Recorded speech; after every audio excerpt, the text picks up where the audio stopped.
Hello guys, welcome to our channel stock market का गुरुकुल। आज फिर से एफएमसीजी सेक्टर का एक बहुत ही दिग्गज बड़ा शेयर एचयूएल हिंदुस्तान यूनिलीवर के बारे में हम लोग डिस्कस करेंगे। ये एक लार्ज कैप वाला स्टॉक है जिसका मार्केट कैपिटल 5,55,031 करोड़ रुपीस का है।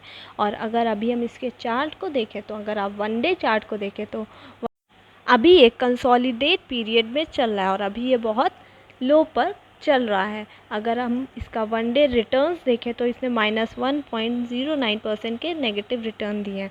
अगर आप वीकली चार्ट भी देखें तो ये अप से डाउन ट्रेंड पर आया है और अभी ये डाउन ट्रेंड पे चल रहा है। अगर आप मंथली रिटर्न देखें तो मंथली रिटर्न में इसने 2% के पॉजिटिव रिटर्न दिए हैं। ये बहुत ही अप्स एंड डाउन्स में चला है, बट अगर अभी आप इन्वेस्ट करेंगे तो ये अच्छे रिटर्न्स आपको देगा क्योंकि अभी ये बहुत लो पर चल रहा है।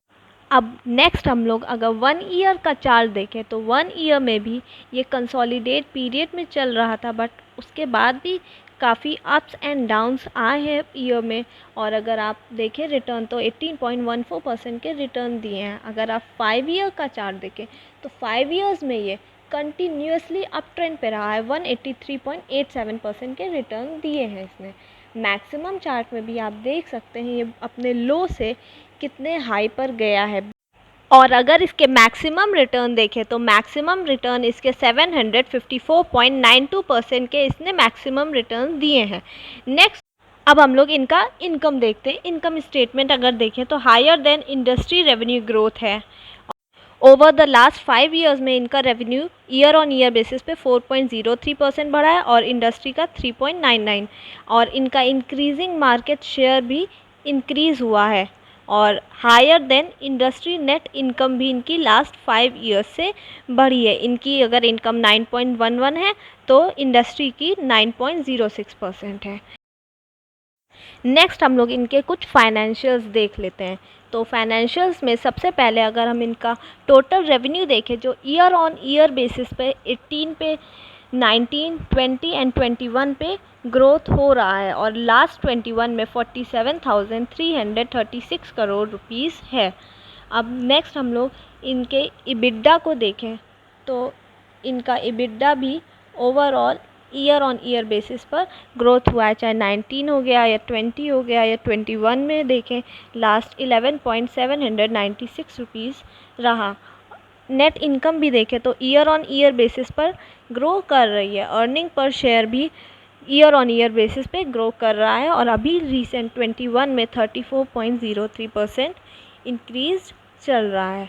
और अगर हम लोग पीबीटी प्रॉफिट बिफोर टैक्स देखें तो वो भी ईयर ऑन ईयर इनका प्रॉफिट ग्रो कर रहा है। मतलब अगर इनका revenue, EBITDA, profit, net income, earning per share overall ये कंपनी ग्रो कर रही है और एक ग्रोथ वाली कंपनी है। आप इसमें ज़रूर इन्वेस्टमेंट कर सकते हैं। अब नेक्स्ट अगर हम लोग रिटर्न वर्सेस एफडी देखें तो रिटर्न वर्सेस एफडी रिटर्न में भी इस कंपनी ने एफडी से बेटर रिटर्न्स दिए हैं। नेक्स्ट हम लोग इसके कुछ प्रमोटर होल्डिंग ट्रेंड को देख लेते हैं कि इनके टोटल प्रमोटर्स के पास कितने शेयर्स हैं, या इंस्टीट्यूशनल होल्डिंग्स में देखें तो म्यूचुअल फंड या एफआईआईज़ के पास कितने होल्डिंग है, डीआईआईज़, एफआईआई, रिटेलर के पास कितनी होल्डिंग है। अब हम लोग इसके प्रमोटर्स की होल्डिंग देखते हैं कि प्रमोटर्स के पास इन टोटल अभी कितनी होल्डिंग है। तो अभी प्रमोटर के पास 61.90% की होल्डिंग है, मतलब 50% से अबव होल्डिंग प्रमोटर्स के पास है। नेक्स्ट हम लोग एफआईआईज़ की होल्डिंग देखें कि फॉरेन इंस्टीट्यूशंस के पास कितनी होल्डिंग है। तो फॉरेन इंस्टीट्यूशन ने 14.9% के शेयर्स होल्ड करके रखे हैं। नेक्स्ट हम लोग म्यूचुअल फ़ंड की होल्डिंग देखें तो म्यूचुअल फ़ंड की होल्डिंग भी अभी थोड़ी डिक्रीज़ हुई है 3.32%, बट अगर रिटेलर्स की होल्डिंग देखें तो रिटेलर्स की भी कांस्टेंट है और एफआईआईज़ की भी कांस्टेंट है होल्डिंग। डोमेस्टिक की कंपनी की 7.29% इनकी डोमेस्टिक इंस्टीट्यूशन ने भी होल्डिंग बनाई रखी है। अकॉर्डिंग टू मी अगर आप इस शेयर को 2250 से 2270 के रेंज पर अगर आप बाय करेंगे तो वो बेस्ट होगा। अब इसके प्रोडक्ट्स अगर आप देखें तो बहुत ही फेमस प्रोडक्ट्स हैं।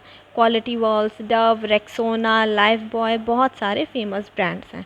अगर आप इस कंपनी में इन्वेस्ट करना चाहें तो आप कर सकते हैं, बट कोई भी इन्वेस्टमेंट करने से पहले आप अपने फाइनेंशियल एडवाइज़र से ज़रूर एडवाइस लें और तभी इन्वेस्ट करें। तो आज की वीडियो में बस इतना ही। Please do like, share and subscribe our channel. Thank you.